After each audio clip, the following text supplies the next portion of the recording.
Hi guys, I'm Amy. And I'm Brittany. From the Postech team. Brittany, what are we finding out today? Well, people are really curious about what kind of loads our pile can carry.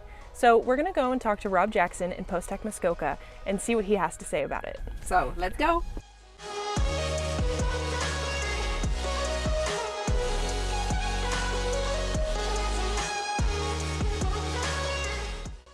A common question we get online is, what load can a pile bear?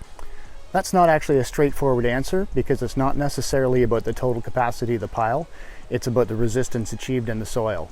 So with the denser soils, you can drive a pile to achieve more bearing capacity than you could in a looser soil. So typically the engineer will set the load and it's the installer's job to find a way to meet that, whether it's to go deeper, multiple blades, or what the scenario is.